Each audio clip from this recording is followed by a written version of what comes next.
Now, in continuing with this odd kind of subject of separating out aspects of the body for discussion in isolation, we continue with legs in art. Now, we've already talked about heads, we've talked about arms, but legs are a curious thing, but it does follow the same pattern that we've already talked about. We have to look at gender, male and female. Then we have to look at the three moods of peaceful, semi-peaceful, wrathful, and full wrathful. And then we have to consider posture. And with posture, we only have really 4 or 5 categories.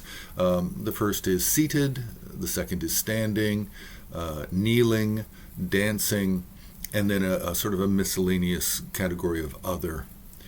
Now, what is curious is the number of legs, and this is something where it can be difficult to see in art sometimes with paintings and with sculpture. And occasionally artists will also cheat. They'll find ways to make it look like there's a correct textual number of legs, but actually they're not quite there in the painting, and you sort of have to imagine it or think that they are there, and you just can't count them all.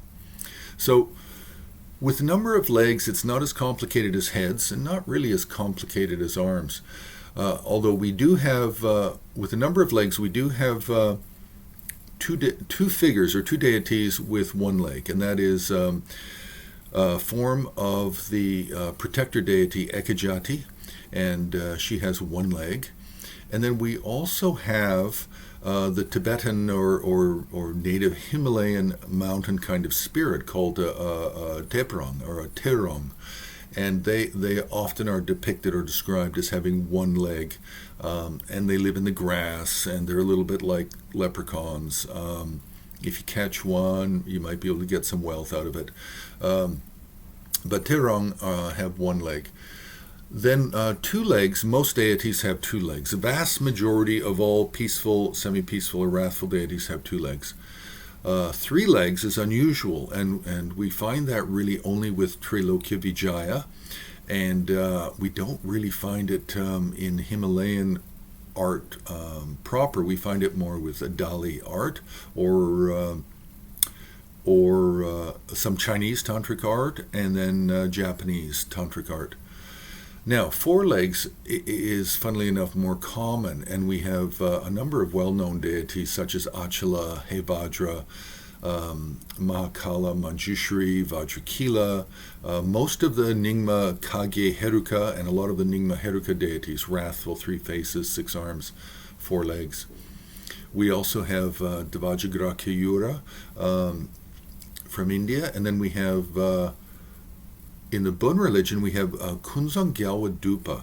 Now, Kunzang Gyalwa Dupa is always depicted as seated. So, in a folded leg posture, in Buddhism we call it a Vajra posture. In Hinduism, it's called a lotus posture. But in the Bön religion, they have this Kunzang Gyalwa Dupa with multiple heads and legs, and his 2 pairs of legs are folded in Vajra posture.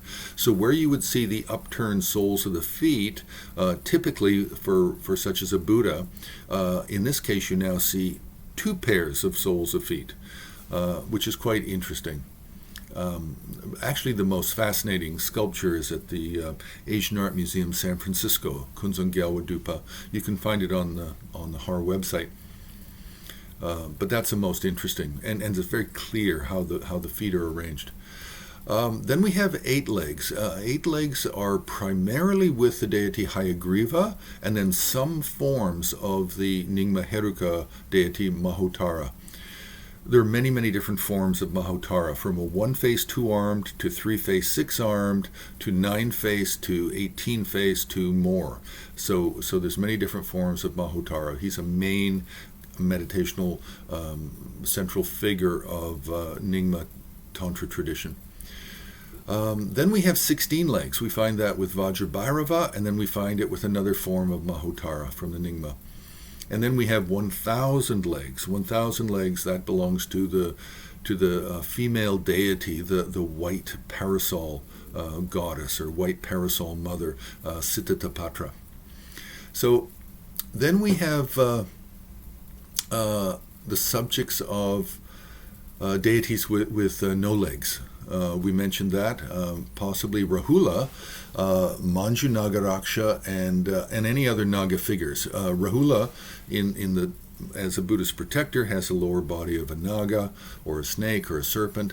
Manju Nagaraksha and its different forms. There are many different forms of Nagaraksha, and his lower body is also that of a snake or a serpent. Then we have the subject of what's underfoot. What are trampled deities? What are the typical trampled deities, or what is underfoot? But that actually will have to be left for another time. That's another topic, and how you look at it is a little bit different, and the meanings are different. So we'll leave it there. You can press like, you can subscribe, you can join HAR on Patreon, and you can make a donation on the homepage of Himalayan Art Resources.